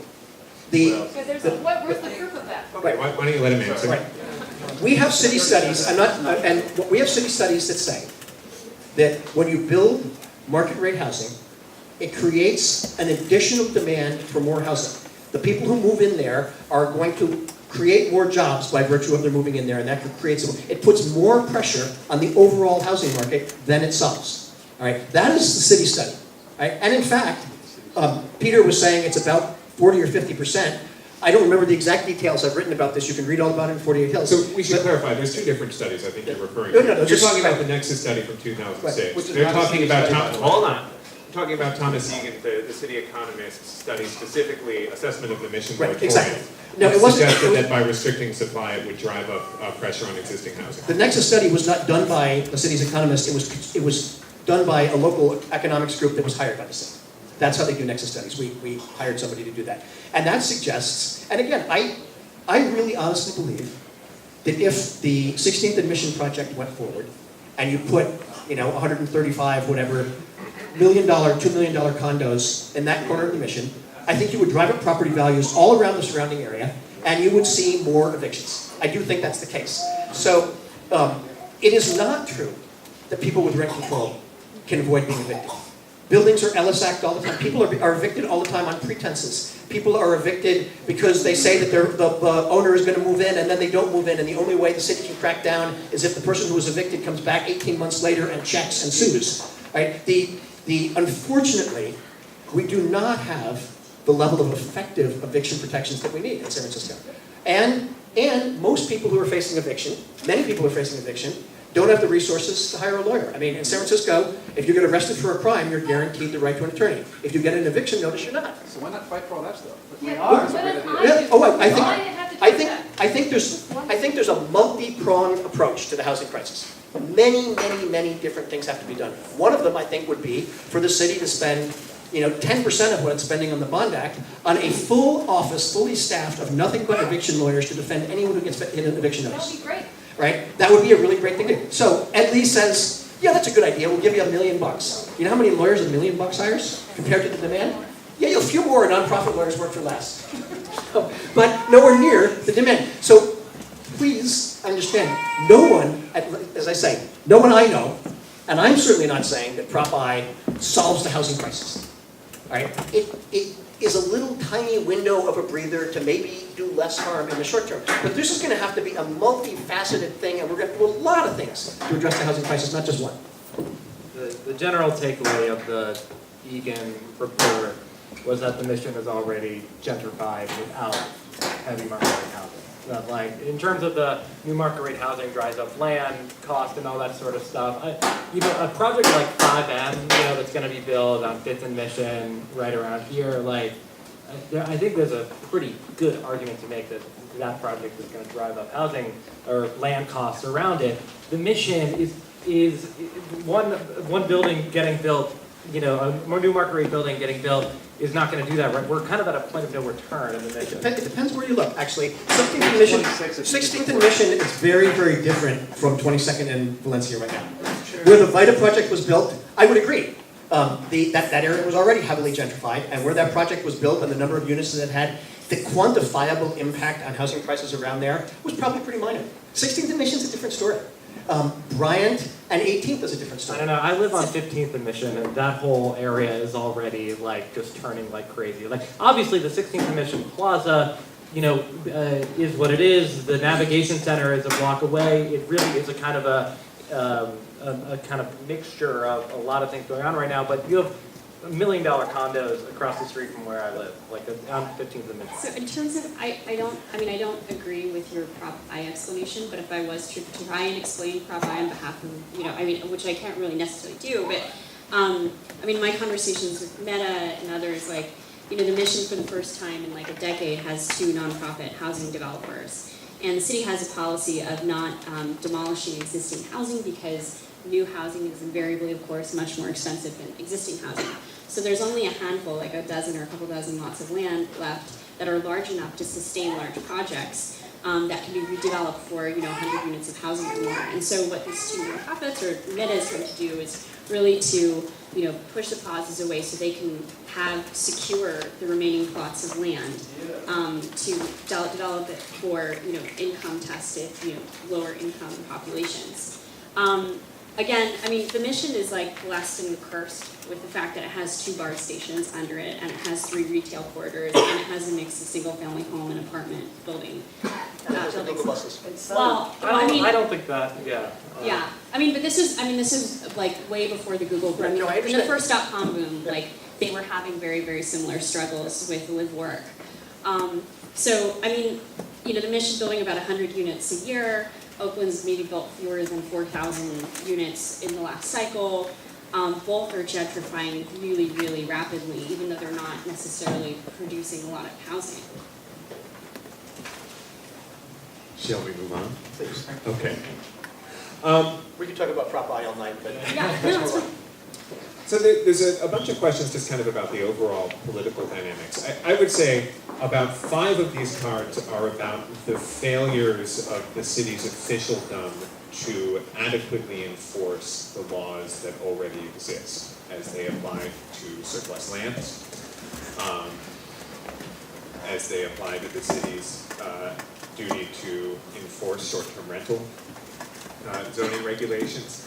And so I think the question that unifies all of them is, what does passing initiatives at the ballot box do if the people who are in charge of implementing them and enforcing them are unchanged?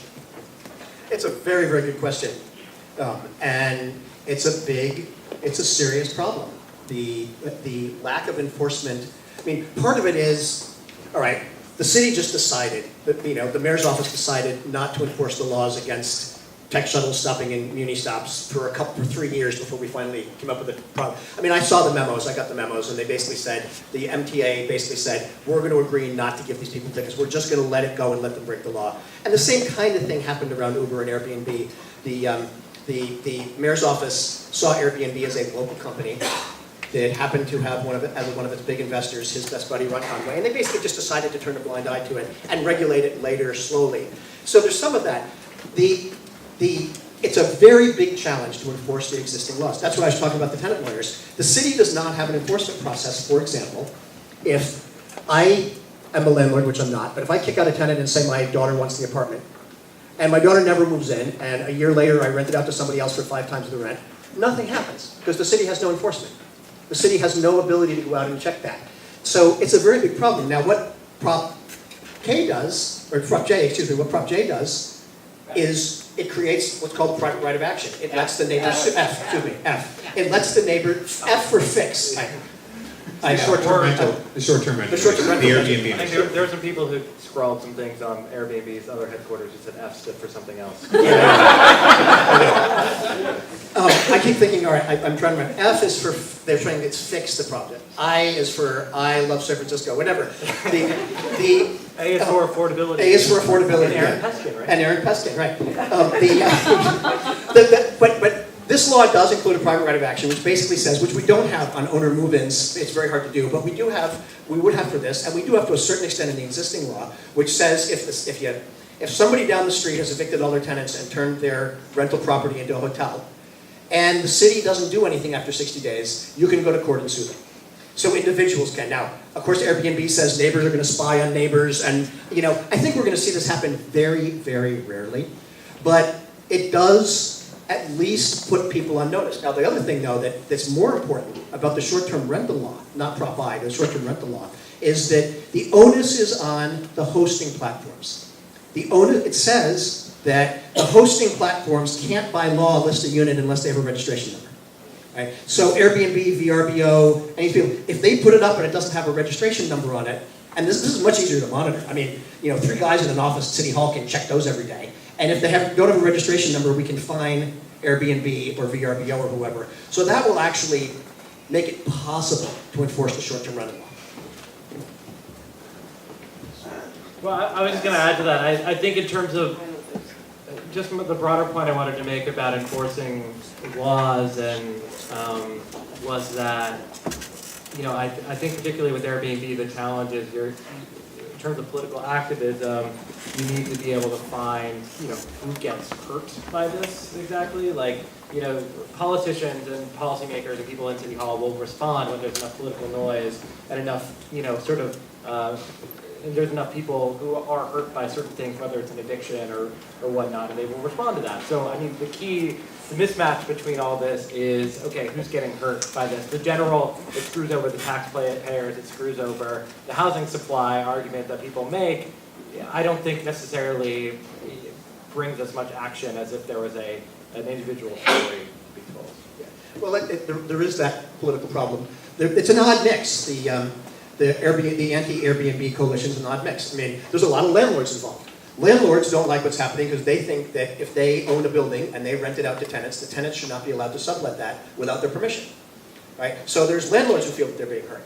There are the more conservative west side of town neighborhood folks who, kind of like the folks in Cupertino, don't want to see strangers, hotel rooms, whatever, in their neighborhoods. So for a completely different reason that has nothing to do with evictions or the housing market, they're against it. So it's kind of an interesting mix of the hotel owners. And the hotel owners don't like this because they see it as competition.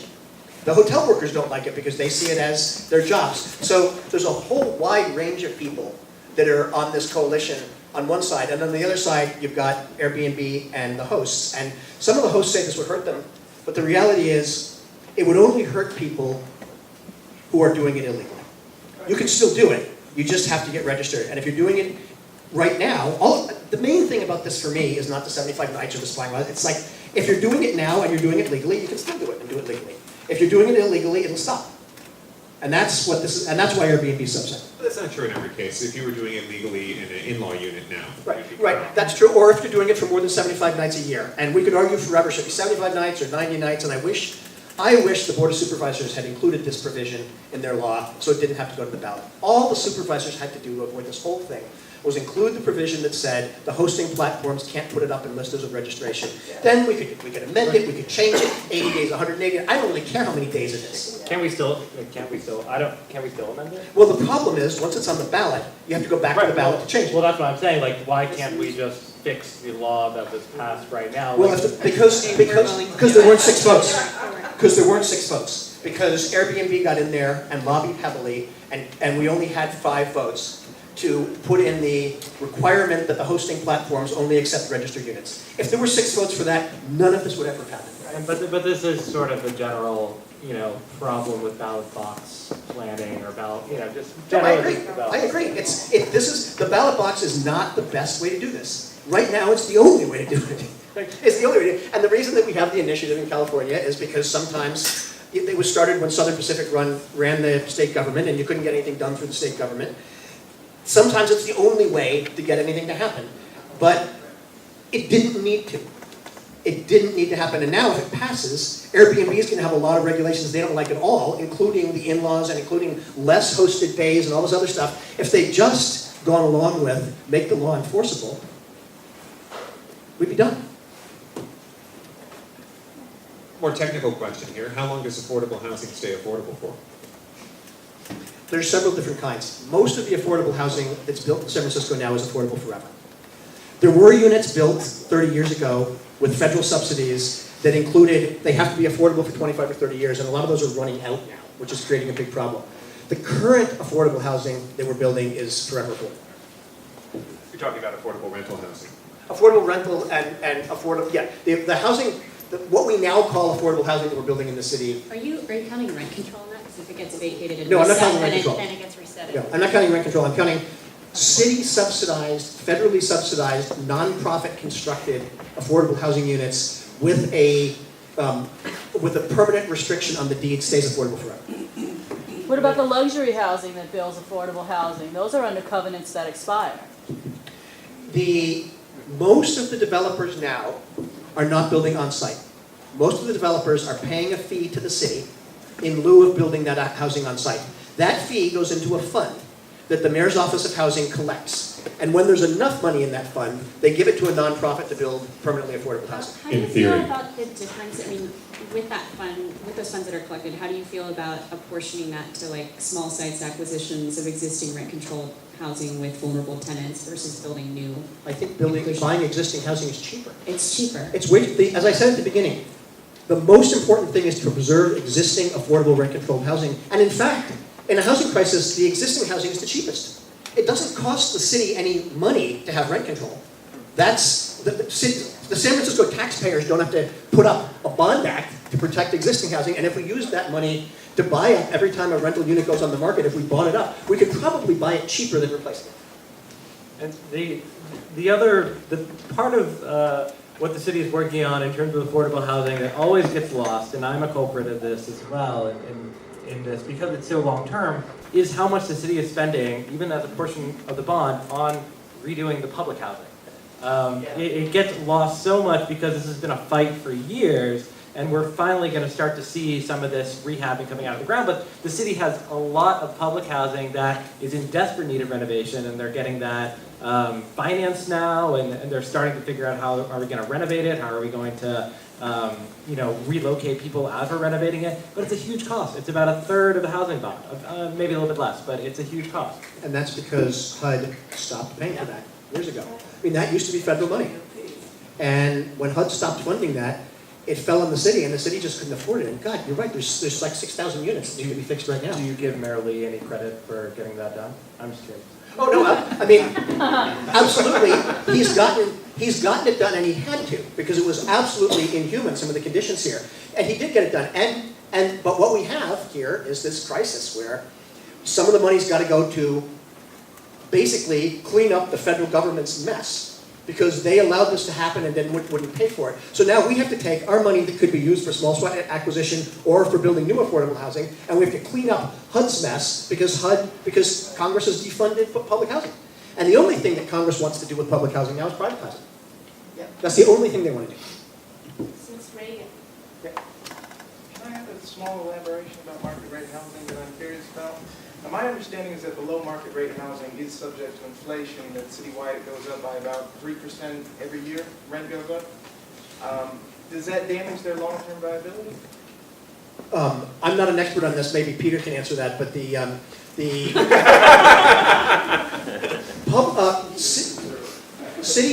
subsidized affordable housing is not under rent control, I believe, right, Peter? And therefore, rents do go up a little bit every year, typically, but not anywhere near at the level that we're seeing normal rent increases. But the affordability is usually indexed. Hold on. The affordability is usually indexed to area median income, right? That's right. So the cost goes up with the area median income. 30% of your income, and if you went in as, you were at 50% of median income, that unit's going to stay affordable for someone at 50% of median income, whatever that income is as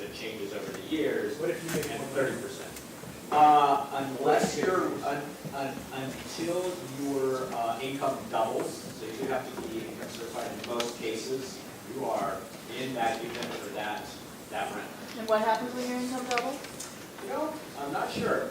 I don't know that that often happens. I know for an ownership, there is some loopholes. There definitely are loopholes that I would love to write about at some point. But especially in terms of ownership unit, like I know there are definitely people who can game the system and say like, you know, I am making this much right now, and then once I'm in it for 3 months, there's not really anything you can do to me because I now own that unit. If my boyfriend, if my boyfriend moves in with me who makes a lot more money, it's still, I'm pretty sure there's not much the city can do about that. There are a guy named Wes Jackson who's an environmentalist in the Midwest who's trying to figure out ways to deal with the food problem once told me, no system is immune to satanic forces. There is no rent control. There is no, particularly in California cities, every piece of policy is a blunt instrument because the state won't let us do it right. So everything we do has problems. There is no perfect, San Francisco has a very hard time passing perfect laws that can be 100% perfectly enforced and that really solve the problems. We're taking a huge national crisis that Washington has completely given up on, that the state of California has largely given up on, that other states have largely given up on, and it's left to cities to use the limited powers that they have to try to pass laws that make things a little bit better. And none of them are perfect. What a sunny note to end on. Wait, we're not going to talk about what we think is going to pass?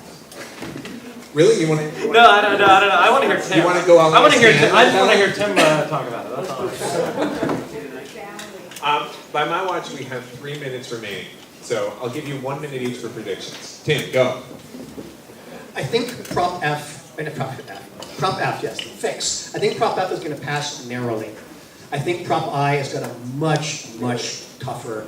Prop I would have won if there wasn't a high-priced campaign against it. Because when it first, the original balloting showed that people all over the city liked it, but they're being so badly outspent, that's a much, much tougher lift. I think Prop A passes, and I think Prop A passes with 2/3 because the mayor and all the developers are out spending money to support it. And there's no real organized opposition. But I think F is going to come down to the wire. I think it's going to be a percentage point or two. So in translation, the mission moratorium goes down narrowly, Airbnb gets further regulated narrowly, and the housing bond sails through. I think that I'm not going to write off Prop I. They're working really hard on it, but I think that's a much tougher lift because because of the money that's against it. And the money does. I hate ending on this note, but the money does, sort of help. Like being against, the Yes on I campaign and just like things that sound good in political campaigns. No luxury housing, no wall on the waterfront. Like the money in part, does go in terms of talking to voters, and hopefully there's an honest dialogue about it. That obviously is not always the case. Sometimes there are nefarious means that anyone funding any kind of political campaign will have, but at the same time, sometimes you got to think the no on I people do kind of come in with a bit of a disadvantage in terms of messaging.